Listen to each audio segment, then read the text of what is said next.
It's 8:30. Good morning. I'm Ian Crouch with Hunter News. Port Stephens MP Kate Washington is urging the Electoral Commission not to split the Tomaree Peninsula in half.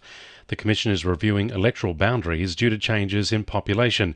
The Liberal Party has put forward a proposal to hive off blue-leaning areas of Port Stephens into the Upper Hunter, which will be renamed Gloucester, and renaming the rest of Port Stephens Raymond Terrace.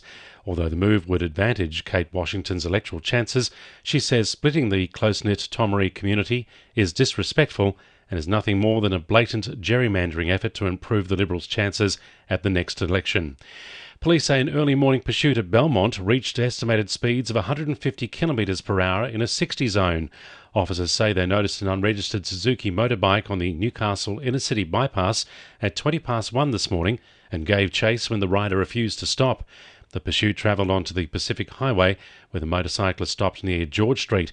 The 36-year-old was arrested and charged with 5 offences, including police pursuit and unlicensed riding. He's due to face Belmont Local Court on August 5. The Regional Illegal Dumping Squad is putting the pressure on offenders as they focus on preventing incidents in the Maitland region. 6 penalty infringement notices have been issued in recent weeks for dumping offences along the Hunter River and in bushland at Oakhampton and East Maitland. Planning and Environment Group Manager Matt Pendergast says cleaning up after illegal dumping costs Maitland Council more than $40,000 a year. I would say there has been a spike in illegal dumping since COVID-19, and that's possibly because people are at home more, there's a lot more cleanup. So we do encourage people when they're cleaning up around the house to take their waste to our Mount Vincent waste facility. The owners of 3 cars are counting the cost after they were allegedly wiped out by a drunk driver at Belmont this morning. Emergency services were called to Evan Street just before 4 a.m, where a car had failed to negotiate a bend and slammed into 3 parked cars. Police say no one was injured. A 28-year-old woman behind the wheel allegedly returned a mid-range blood alcohol reading and will be charged with drink driving.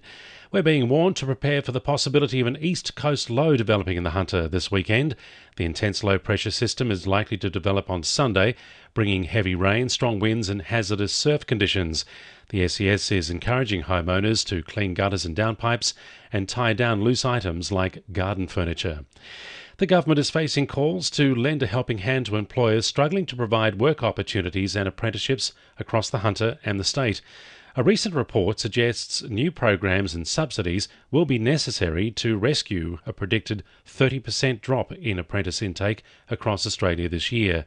Hunter Business Chamber CEO Bob Hawes says businesses willing to provide training opportunities deserve the extra financial support. It's not single-dimensional. Apprenticeships and trainees aren't single-dimensional. It's not just about the wishes of the guys and the girls that want to go into those sorts of opportunities. It's about businesses being able to provide them with opportunities, and the education system being able to point them in that direction. And we know school-based counsellors these days aren't as encouraging of students to go down that pathway. Briefly, a 26-year-old SCO man is due to face Muswellbrook Local Court today accused of domestic violence offences, which has left a 42-year-old woman in hospital with facial injuries.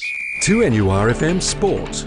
The Jets are preparing for the A-League to resume despite 3 Melbourne teams still being stuck in Victoria.